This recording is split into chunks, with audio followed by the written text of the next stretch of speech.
Hello, everyone. Welcome to Grid Live Pre-Race. Joe Samriego here, along with Kobe Lambeth from the Podium Finish. We encourage everyone to participate in the chat room. Love to see your questions, opinions on all the stories. We got a lot of stories. Snowball Derby, World Rally Championship update, including a big championship update from them, as well as IMSA news, and of course Formula One, which just wrapped up qualifying. We'll start with Formula One and Kobe.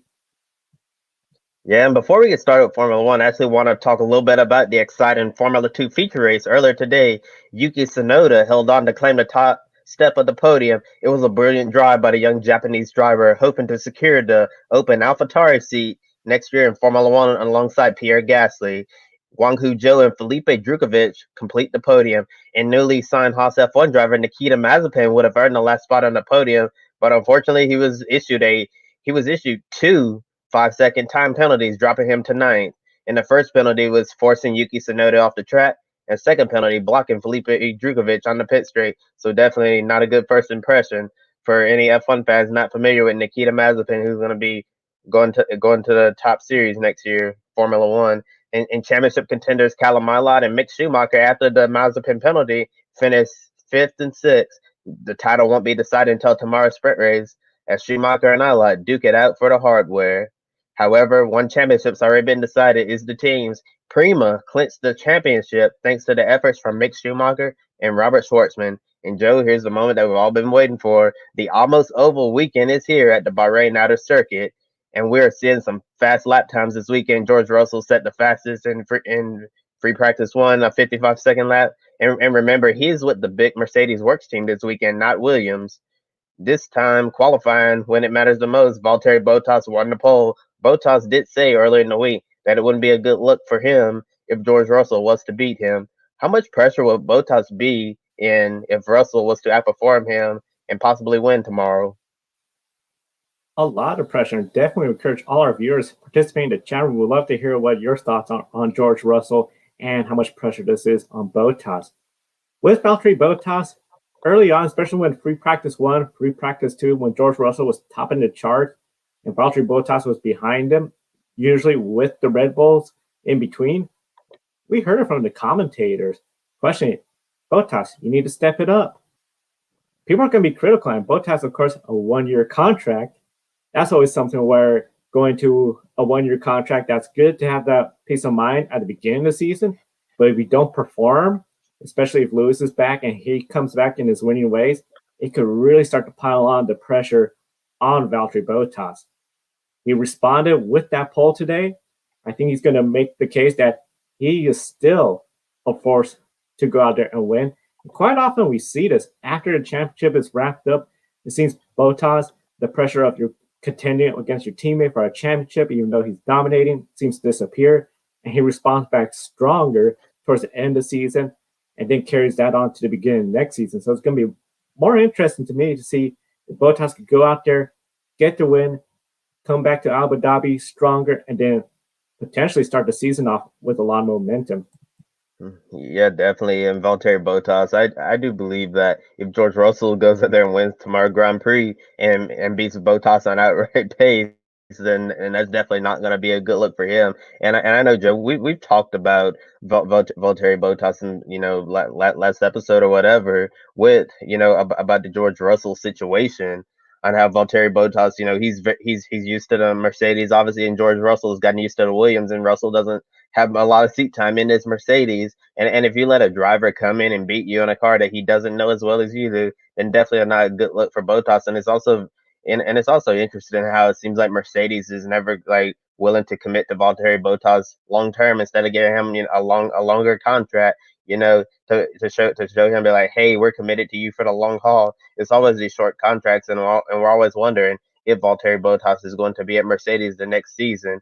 And I think Valtteri goes out and wins tomorrow. That would definitely be great for him. And I believe that the addition of George Russell to the team this weekend will only make him a better driver in Bahrain tomorrow. And in free practice one, while George Russell was on top, Bottas was fourth behind both of the Red Bulls, Max Verstappen and Alex Albon, who didn't really have a great qualifying session today. And in free practice two, George Russell again on top with a 54-second lap, and Bottas was 11th place. Not really looking into practice speeds right there. And however, looking at George Russell specifically, if you took away the number 63 and the design on his helmet like Lewis Hamilton, he looks exactly like Lewis out there on the track. Hard to beat. Joe, what does George need to do in order to get a win on Sunday? A good clean start is definitely key to getting that win on Sunday. He just barely missed the pole today. He's getting better used to the car. After qualifying, George Russell said he really had to adjust his driving style because it's so different compared to the Williams. If he could get that good clean start, he could really set himself up for a win.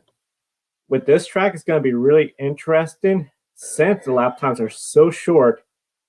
The pit stops are going to be really critical. If he can hang in there, especially if he falls behind Bottas in the start, just stay within range. He doesn't even have to be in DRS range with Bottas, but if he can stay within range where if he gets a good clean stop and lays on some really fast laps, especially for the in lap, out lap, he could really put himself in a good contention to win. And of course, this weekend they're running a layout that almost feels like an oval track in some regards, maybe a clockwise oval. And the Bahrain outer circuit is an 11 turn, 2.292-mile circuit. And Formula One has never run a proper oval race before. And many years ago, the Indianapolis 500 was actually a points paying event in the Formula One World Championship, but the rules weren't specific to F1 regulations. And so far this weekend, we've seen how close the competition is. It's really insane how close the lap times are at this high speed circuit. And for the fans that are not familiar with oval racing, how exciting of an opportunity is it to see Formula One cars do laps in less than a minute and potentially more passing?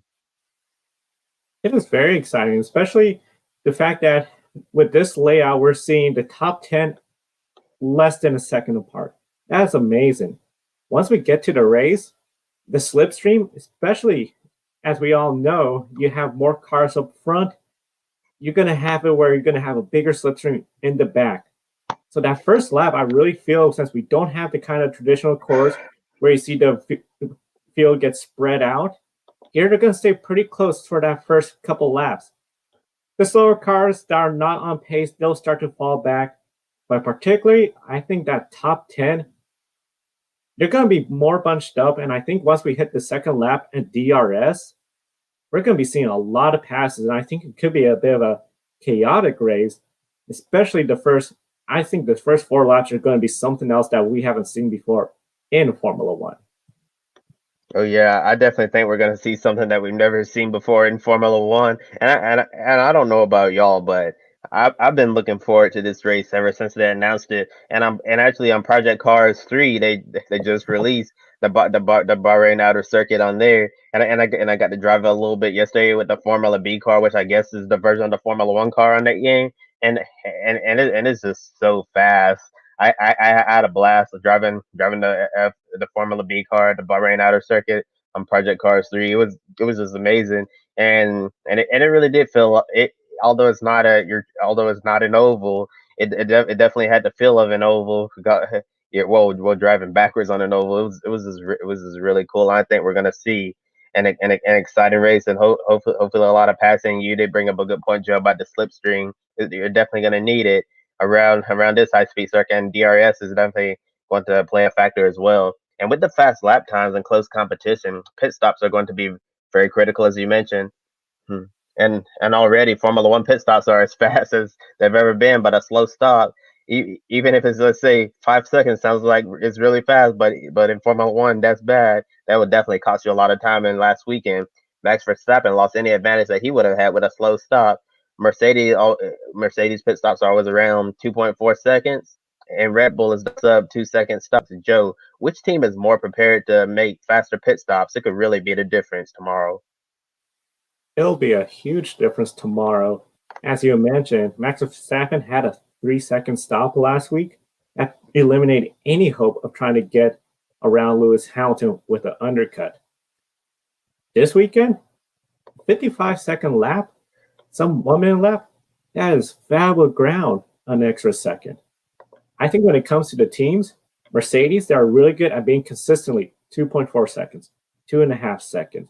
Red Bull, they're always pushing it. Let's get to under 2 seconds. when it comes to being prepared, I feel Red Bull is prepared to do that, and I think they're going to be the favorite when it comes to the fastest pit crew. If they could pull off these sub 2 second pit stops, especially if they were to get a 1.5, we've seen the fastest pit stop all time, 1.2. If they could get a second advantage on the pit stops or Mercedes, that will be huge when it comes to those in lap, out laps. That's going to be huge if they're looking at a two-stop strategy, and it could really make the difference between getting first place, especially for Max Verstappen, or a podium finish, probably third place for Max Verstappen. Yeah. We definitely we're gonna keep an eye out on the pit stops tomorrow. As I mentioned, definitely believe that is going to be a race to remember.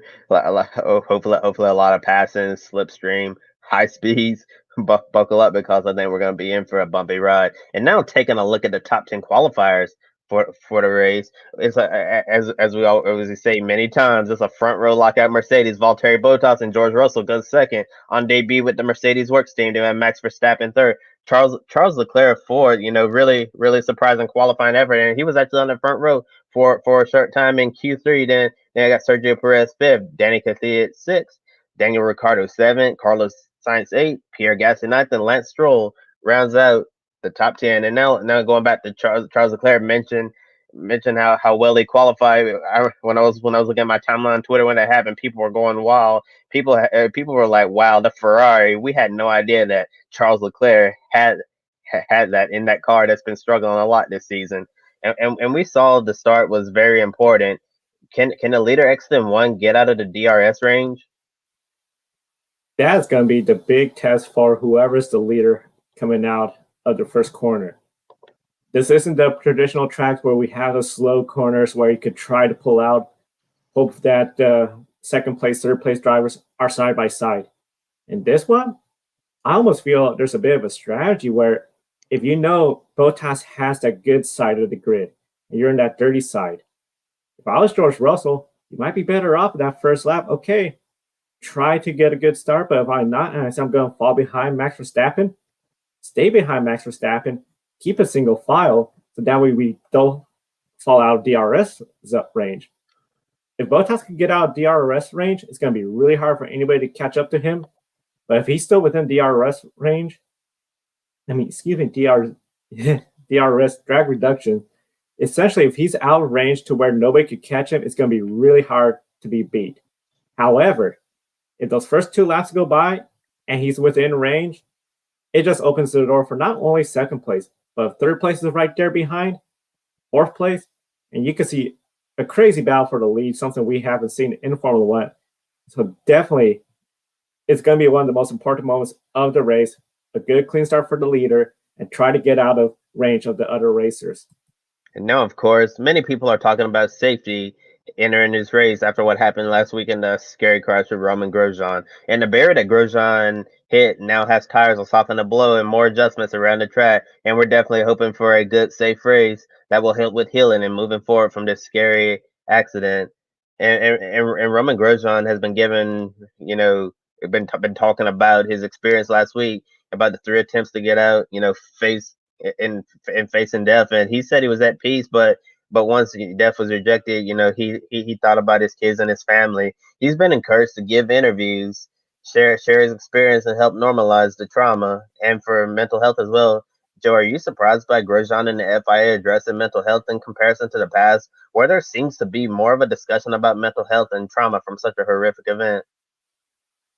Yes, I know when it came to, for example, some of the big crashes we see in the past, it seems we talk about the driver's okay, they'll race again, they'll do a couple interviews about the crash, and we move forward. Too often we don't talk about the mental health of the sport. And I think it's been really encouraging to see how Roman Grosjean, when he was recovering, saying, he is going to seek getting counseling because he just essentially did face death. He even named death Benoit. To be that close to death, you got to have some traumatic, memories from that. And definitely talking about it, it helps out a ton. To see that the FIA, the doctors, the medical team are saying, we're encouraging you to do these interviews. It may not be pleasant to relive those moments in that car on fire, but it's definitely helping normalize, try to get it to where he's at better peace with what happened and be in a better state of mind mentally. I think that's really good that the FIA is saying, hey, we want to take care of our drivers mentally as well as physically. And I think it's really good for the sport as a way of addressing it, not just with the driver's health, the team's health, but for the fans. If we were, on our normal commute and saw a horrific crash, that would be something that would bring us down the entire day. You'd be thinking about it, reliving the shock of seeing that crash. As fans, we all saw that last Sunday. I know we talked about it last Sunday on the post race and even on grid tonight. How were we doing? How are we coping with everything? So I think this is really good for the FIA, for everybody involved, and addressing mental health for all participating, whether you are part of a team, the sport, or a fan. Yeah, and earlier this morning, I saw some comments that Roman Grosjean made, and definitely some fallout from the crash that he had. And we all know that Grosjean has been looking at going to the IndyCar series next year with potentially AJ Foyt racing or Del Coyne racing. However, the scary accident last week has caused him to reevaluate his future. And Grosjean, he's been open minded about ovals recently, and after checking out some of the comments Grosjean made, he said his crash definitely makes him, think twice about going to IndyCar because his concerns return about the oval tracks about and he did mention how on the ovals you can have those big shunts and then his family will see it on TV and all of that and then they be so far away overseas in Europe and they won't be able to communicate with him quick. Yeah, and so Grosjean's just thinking like, hey, although it seems like I'm about to go to IndyCar, maybe I should take some time to really think about this because after experiencing a scary accident where he could have seriously been killed, and we all know that the ovals in IndyCar, they're pretty dangerous. Grosjean seems like he's deciding that before making his next move, he really wants to think about it. Is it really worth the risk of going to IndyCar and the risk of driving on the high speed ovals where we know, Joe, we've seen some really scary accidents like Scott Dixon when he went airborne in the Indy 500 a few years ago, and Robert Wickens is crash that I really want to forget at Pocono because those oval tracks, yeah, yeah, they're exciting from time to time, and lots of action, high speeds, but they can also be pretty dangerous and deadly, unfortunately. And tomorrow's Formula One Sakhir Grand Prix will start at noon Eastern time. It will be on the air tomorrow night at 7:30 p.m. Eastern time after the Snowball Derby. And want to remind you, be sure to subscribe and hit the bell notification so you don't miss us tomorrow. Definitely don't miss us tomorrow. Should be a really great show, especially recounting everything that happened in the Snowball Derby, Formula One, and discussing about the final results from the World Rally Championship. Of course, World Rally Championship, this is their final race of the year. A lot of changes due to the pandemic, including the cancellation of other races, has left this race as the season finale. And the big thing, Sebastian Ogier, he is now poised for his seventh title in World Rally Championship. Really amazing. Considering what all happened, right now he is currently leading the ACI Rally Monza, which is serving as the season finale. It is taking place at the Monza circuit as well as the surrounding area. And it's been a very snowy weekend right there. And the big thing we saw, there was a big crash earlier today, which halted today's race. Everything was red flag. We had to wait for a while. Thankfully, the four folks involved, of course, in World Rally, you have a driver, a co-driver, usually navigating the route. All four of them were okay. But once that wreck was cleared out and we got racing again, the big story, Elfyn Evans, who came in as the points leader during the 11th stage, crashed out under the snowy conditions. So he's out of it. Ogier is leading. If he continues leading, he needs to score 15 points or more than Evans. If Evans doesn't score any points, he gets the win. The FIA point system, which is used in Formula One, is the same used at World Rally competition. Tomorrow is the final day of World Rally competition. Of course, right now, they're done for the day, and it looks like Elfyn Evans' championship hopes might be done.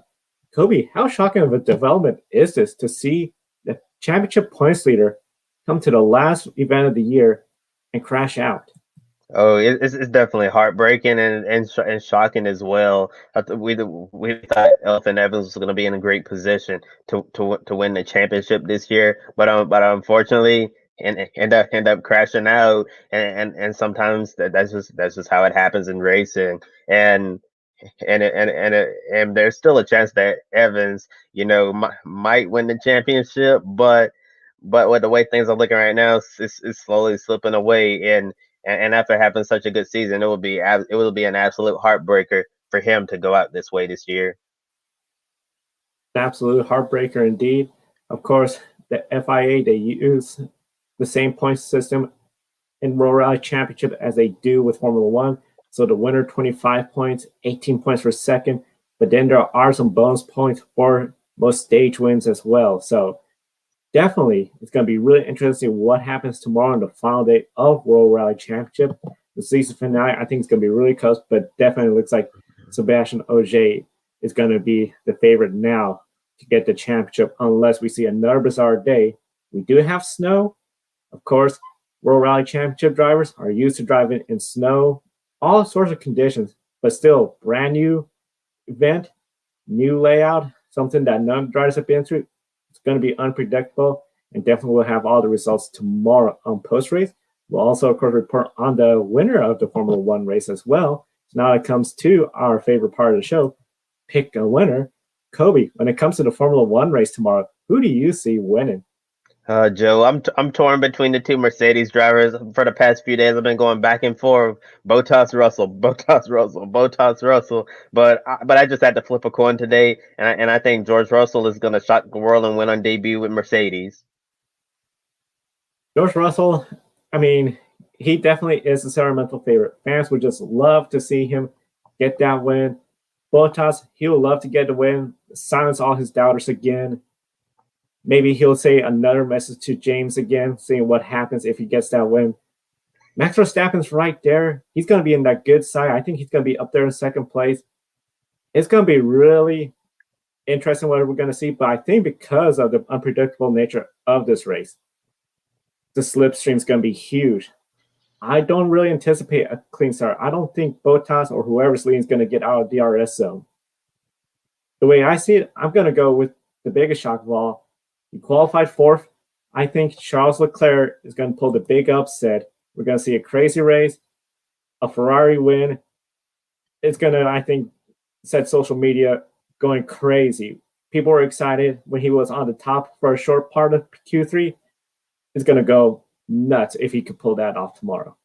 Yeah, Joe, that would be really crazy seeing Charles Leclerc and Ferrari win. I'm sure the fans on social media will go wild because I'm sure nobody would expect Ferrari, to be standing on the top step of the podium this year, considering all the issues. And going back to Valtteri Bottas for a second, I'm sure if Valtteri Bottas goes out there and gets the best of George Russell, we're gonna get one of those messages on the radio for him where he's gonna be to whom it may concern, and I'm not even going to say the rest because for those who follow Formula One, when you hear Valtteri Bottas say "to whom it may concern," you know exactly what he's going to say, and he's definitely out there going to prove his doubters wrong, and George Russell's going to go out there and show Mercedes that he's worthy of a future drive. And next we're going to talk about while we've been talking about the almost oval at Bahrain, let's talk about an actual oval track. Tomorrow afternoon, one of the biggest short track crown jewel events will take place at the four turn 0.5 mile oval at Five Flag Speedway in Pensacola, Florida. Super late models will take to the track for the 53rd run of the Snowball Derby. This is such a special race for so many involved in the short track racing community. And the first race took place in 1968, and we've seen many names familiar to the NASCAR audience find victory lane at the Snowball Derby, such as Donnie Allison, Darrell Waltrip, Kyle Busch, Chase Elliott, Eric Jones, John Hunter Nemechek, Chris Eckes, and Noah Gragson. And this event definitely attracts the big names that compete at the short tracks all across North America, and even NASCAR drivers returning to their roots. 36 drivers will make the race, and we had 53 drivers set a qualifying time last night. And also in qualifying, if a driver qualified in the top 30, they lock themselves into the main event. And the Snowball Derby is a 300 lap race, so definitely a long race, but making the show can definitely be an uphill battle, even for some of the most talented drivers out there. And starting at the top, Derek Thorne won the pole for the second consecutive year, and in second is Caden Honeycutt. Then we have Ty Majeski, Cole Butcher, and Stephen Nassy rounding out the top five, followed by Daniel Dye, Jeremy Doss, Matt Craig, Kyle Busch, and Logan Boyett. And looking at the driver starting fifth, Stephen Nassy, who is returning to the Snowball Derby looking for redemption. And last year, Nassy was qualified in post-race inspection, also known as the Room of Doom, with Ricky Brooks leading the process. And the win was given to Travis Brayton after Nassy was disqualified. And this driver, definitely Nassy, when he's behind the wheel, he has fire in his eyes and has quite the personality. When Stephen Nassy enters the race, you either get one of two things: classy Nassy or nasty Nassy. And looking ahead to the race tomorrow afternoon, how should Nassy respond to last year's heartbreaking defeat in post-race inspection? Imagine celebrating in the moment what you believe is the biggest win in your career and have it taken away from you. Yeah, it's heartbreaking, and it's just something where it's gonna be a big challenge for him and the team. You can't let that mentally bother you, knowing that you were essentially had the race won, and then post race inspection it went wrong. Last thing you want to do is set up the car to the point where you know it'll pass inspection, but you're missing a competitive edge. That fraction of an inch here, that air pressure, you got to be really on top of it for this race. He knows he can do it. He did it last year. I definitely think he'll come out strong again this year. It'll be more nerve wracking, especially the post race inspection. I cannot imagine the same thing happening 2 years in a row. That would just be unbelievable. And I think a lot of people will be then questioning if there should be some tolerances with the rules. Should there be some sort of way where we could say, okay, they're straight by the book, but also we got some leeway here and there. It's going to be really interesting to see what happens. But I think for definitely coming out, go out there, do everything you did last year because you know you could win this race. You did it before. You could easily do it again. Yeah, I think Stephen Nass is definitely going to be in contention to win the Snowball Derby again. And honestly, responding to last year's heartbreaking defeat, I think the best thing he can do is just go out there and win the race this year and pass inspection. And sometimes what happens in post race inspection is totally out of your control. And that goes for anybody in the field. They just have to go out there, be since it's a long race, pace yourself, and when it counts, go towards the front. Make sure if there's a late race caution, you hit your marks. Don't make mistakes, and hopefully nobody will bump you out of the way. Yeah, because this is the Snowball Derby, Joe's one of the biggest crown jewels in all of short track racing all across the country, and this is a race that many drivers want to win. This is like the Daytona 500 of short track racing, and so I can definitely understand. Like it was crazy watching Nasty celebrate last year winning this race and then have it taken away from him later on. It was definitely a major story, and shocking to see this happen. And if you want to pass post race inspection, you need to be 100% within the rules. You can't even be like 99.9% within the rules, because that little margin, it can get you down there at the Snowball Derby. And last year it definitely got Stephen Nassy. And here's some of the notables qualifying outside of the top 10. Short track ace Casey Roderick was 13th fastest. Derek Kraus, a name familiar to NASCAR Camping World Truck Series, 14th. Also, another Truck Series driver, Grant Enfinger, 17th. Kyle Sieg was 20th. He's a younger brother of Xfinity driver Ryan Sieg. Ross Kenseth, 22nd. He's Matt Kenseth's son. And the defending winner of the Snowball Derby, Travis Braden, qualified 29th, and Jesse Dutilly takes the 30th and final spot on speed. In addition, Bubba Pollard and Jeremy Pate received provisional, so they'll be in the big show. And now taking a look at those on the outside looking in, we have some big names participating in today's 50-lap last chance qualifying race, like Augie Grill, Noah Gragson, Carson Hocevar, Derek Griffith, Chase Elliott, the NASCAR champion, Sammy Smith, Perry Patino, who Joe knows from Alaska Raceway Park, Chandler Smith, and more. Joe, considering the number of talent that I listed, does this truly show how difficult it is to make the Snowball Derby? No matter, like, look at Chase Elliott. He's the most recent NASCAR champion, and he's not even guaranteed a spot in the big show. Yeah, not guarantee a spot in the big show. And I think that's really become, in a way, a sense of pride if you make the race. You could say you made an event in which the defended NASCAR Cup Series champion Chase Elliott didn't make. We also have Noah Gragson looking the, and I know a lot of folks are familiar with those two names because of their racing experience in the Cup Series, Xfinity Series. But Perry Petrino, NASCAR Driver Diversity Program, short track race, he's been in just about every state. He could easily win that last chance race. And then everybody will be talking about him beating out Noah Gragson, Chase Elliott. So for everyone in that last chance race, this is going to be a huge opportunity to say, I went up against Chase Elliott, Noah Gragson. I beat them. I got in the Snowball Derby. For everyone that did get in the Snowball Derby through qualification or provisional, they could say, I'm definitely the best. And if I could go out there and win, I am definitely somebody that should be considered for a NASCAR seat sometime in the near future. Yeah, qualifying was really intense last night. I was like, I'm be honest, I'm still stunned to see people like Noah Gragson and Chase Elliott on the outside looking in, because you think that that the most recent NASCAR champion, just the NASCAR champion in general in the Cup Series, will go down there and make the show easily, but no. And this is one of the beauties of this qualifying format.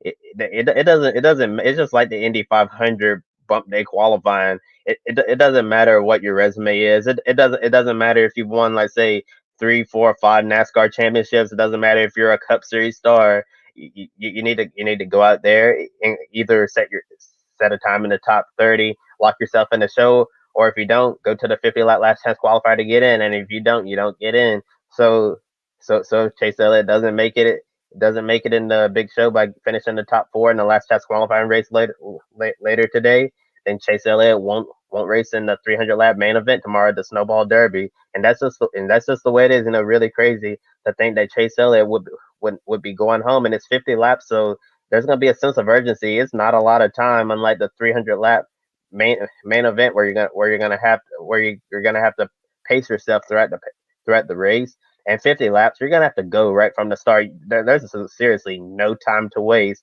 and there's definitely gonna be a lot of urgency for Chase Elliott if he wants to compete in the Snowball Derby. And the 53rd run of the Snowball Derby gets underway tomorrow afternoon at 2 p.m. Eastern Time. You can watch it on Speed 51 TV. Go to your search bar and type in snowball.speed51.tv to watch the race broadcast for Sunday. It'll cost you $39.99, and you can also follow Matt Weaver and Short Track Scene on Twitter for updates and the latest news regarding the event. Going to be really huge, this event. Definitely will be talking about tomorrow. And I think definitely will be talking about that last chance race. It's going to be really interesting to see who gets out and how they fare in the 300 lap event. Now, MotoGP, Marc Marquez. This week, some big news came out that Marc Marquez had to undergo a third surgery. Again, this surgery was to address the injury sustained in Jerez Grand Prix, the season opener for the MotoGP season in 2020. This time a bit more extensive. They had to graft some bone from his hip to help speed up the healing process as well as the metal plate as well. It has really become apparent that after his initial injury, returning back 6 days later to attempt to race again was not going to work. Of course, he had to undergo second surgery after that attempt, repair the metal plate, and the healing process since then has been slower than anticipated. Now, with this third surgery, he is looking at a 6-month recovery.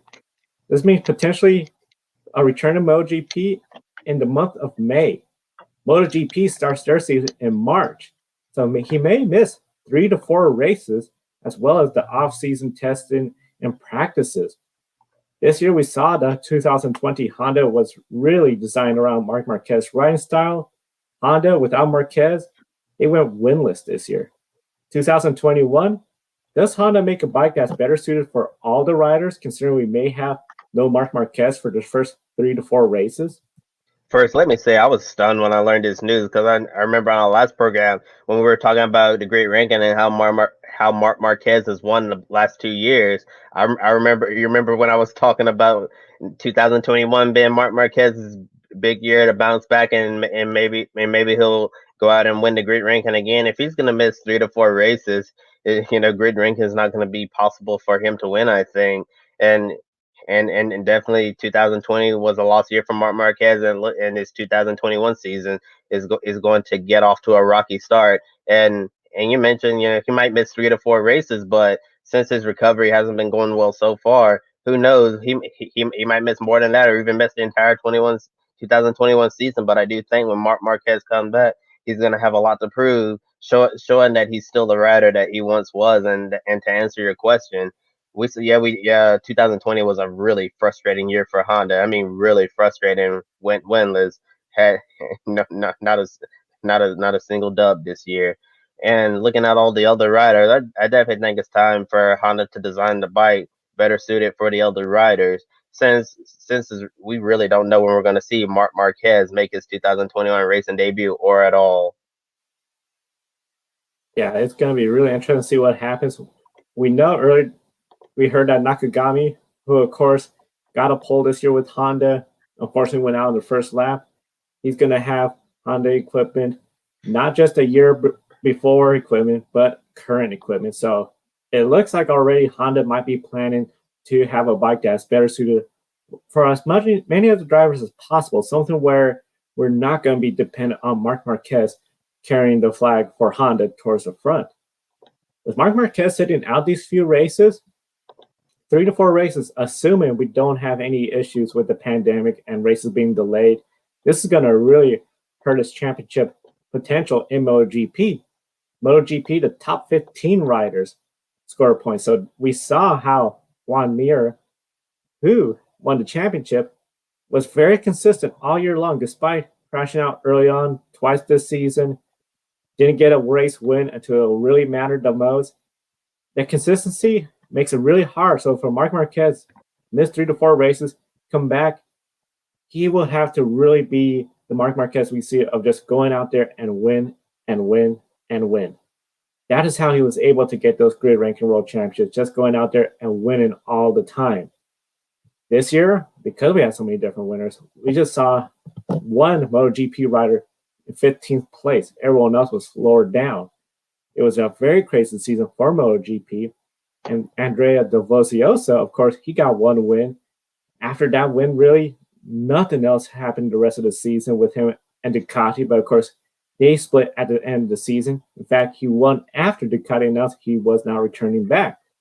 So Dovi was looking at taking a sabbatical, 1 year off.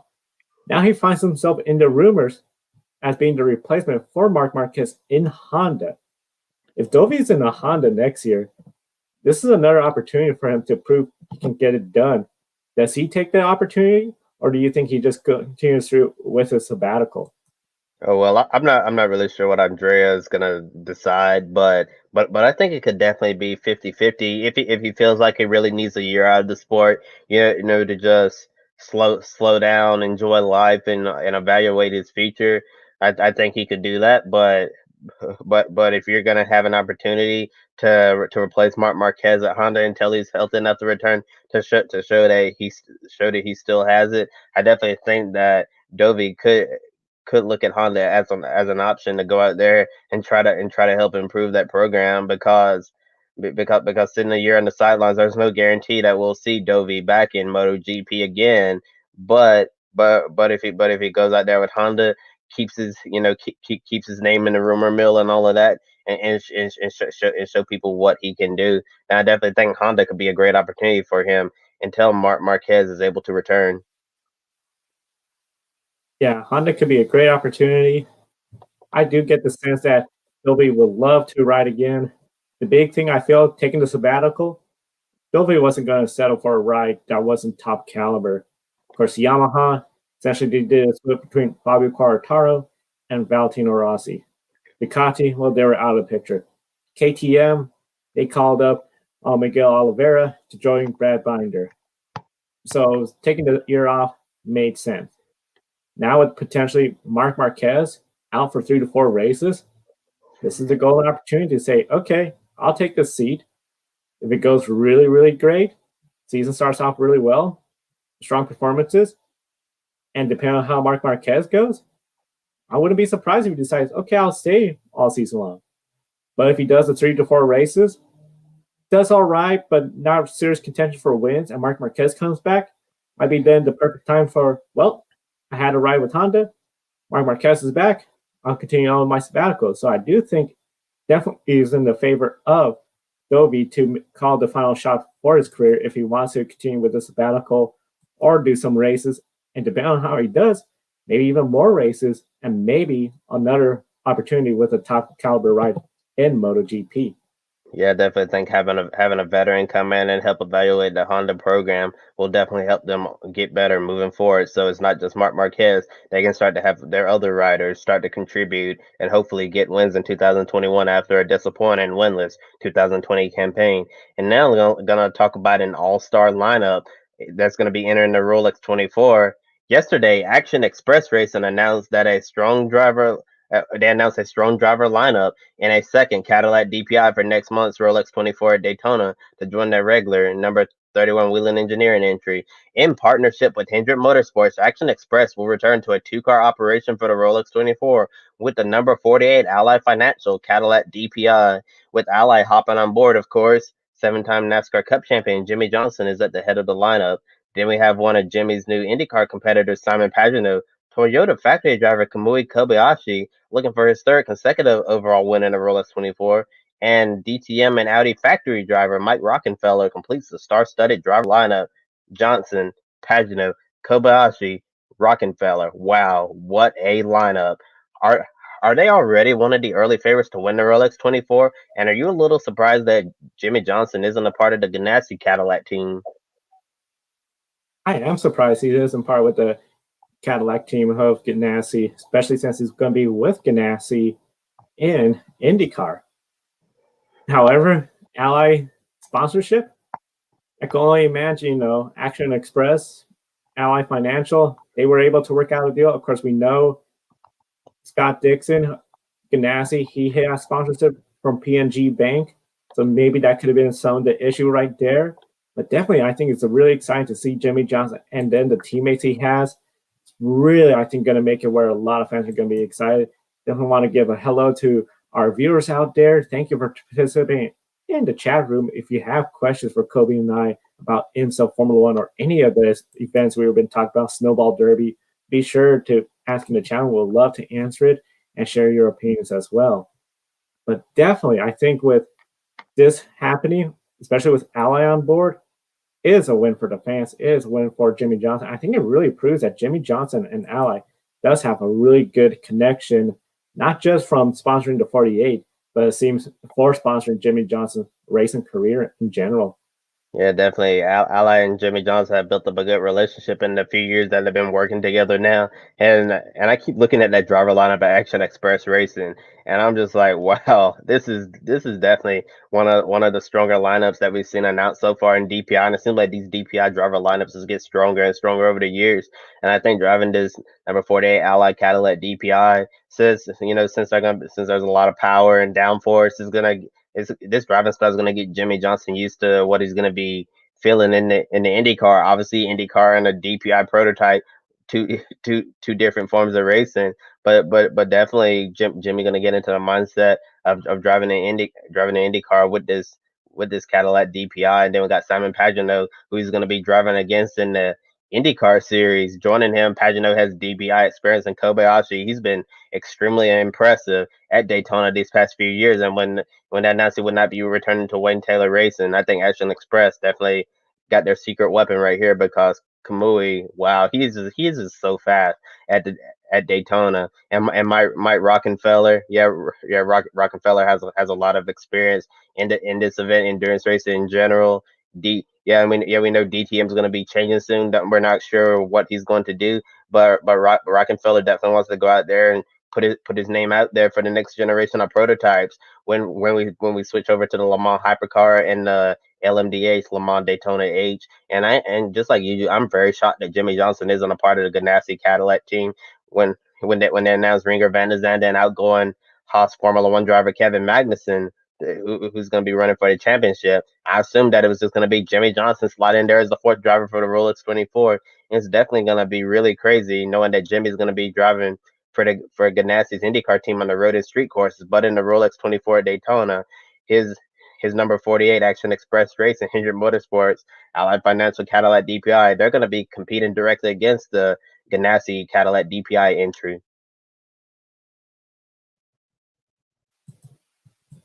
Yeah, they're going to be competing against each other. It's going to be really interesting to see everything that happens with the two teams in the 24 hours of Daytona. It's going to be a lot of fun. And of course, January, we're going to have IMSA coverage as well for the 2021 IMSA season. Now for some quick takes.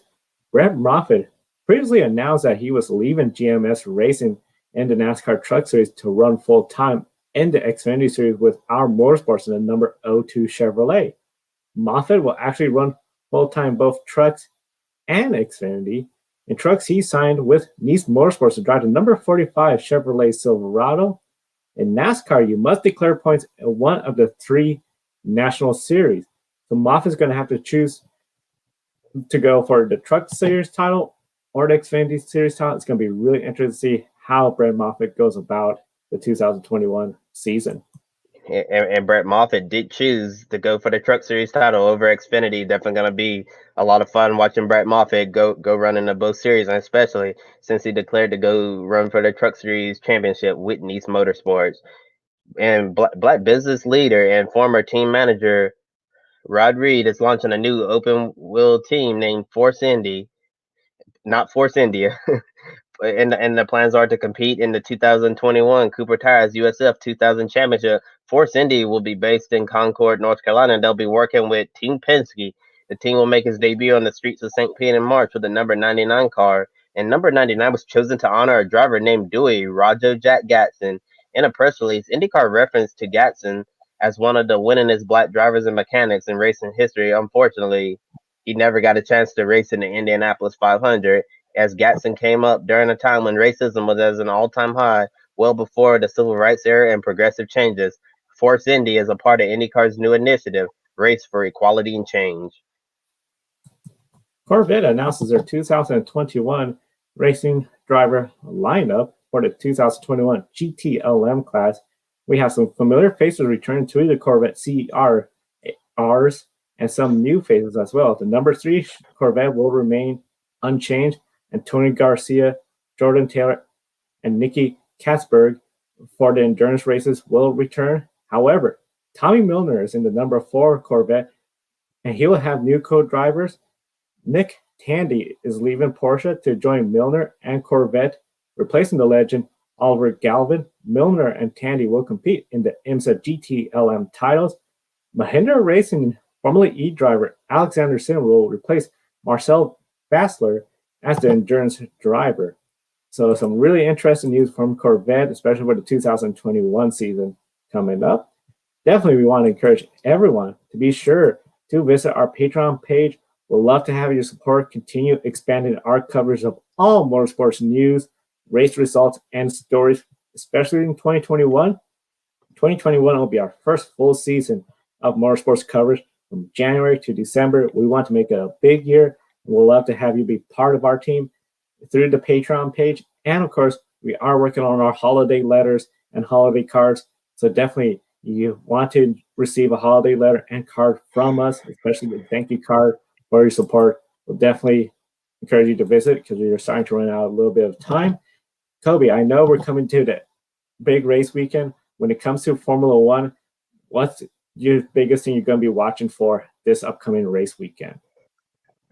Joe, I'm just going to be watching the entire race in general because we know this race has been dubbed as the almost oval at the Bahrain Outer Circuit, and I've been glued to my TV screen watching all the practice sessions, then qualifying, and then I saw some highlights from from Formula 2 feature race that I'm going to go back and watch in its entirety as soon as we get off the air. It's just really crazy, this circuit. And Valtteri Bottas, actually, while we've been on the air, he made a comment about the almost oval, and when asked to describe what it was, he said it's like a Mickey Mouse track. Yeah, so I assume he meant by, like, like really small. They're running laps, under 1 minute, so might get into lap traffic at some point. Although it's not an actual oval track, it definitely has the feel of an oval in reverse, which is really crazy. It's a high speed circuit, and I think the start is going to be very chaotic, and I'm sure a lot of the fans are going to hope that we're going to see some slipstreaming. Then in the DRS range, we're going to see them pull out and pass, and actually hopefully they'll be able to pass without DRS. And I definitely hoping that we're going to see an exciting show because I haven't been this excited about a Formula One race in a very long time. Yeah, this Formula One race, I think as soon as they announced it, a lot of us, especially in the United States, more familiar with oval racing, have been really looking forward to it. You're bringing up a lot of good points. One thing I'm going to be watching for, particularly in the start of the race, Giovinazzi in the Alfa Romeo. All season long, that first lap, he has picked up positions. It's going to be really interesting to see if he could pick up positions. And then, of course, of the unique nature of this race, how many positions more can he pick up throughout the race? And could he score points? I know it's going to be really interesting to see how everything turns out for Antonio Giovinazzi. He is going to be starting 14th for the race. If he could be in the top 11, 12 positions, I think he has potential to score points. So I think that's one driver I'm definitely going to be watching tomorrow. Thank you, everyone, for watching Grid Live pre-race. We'll see you tomorrow for Grid Live post-race. Definitely will be reporting on Formula One, World Rally Championship, and the Snowball Derby. For Kobe Lambeth at the Podium Finish, I'm Joe San Diego. Thank you, and have a wonderful day.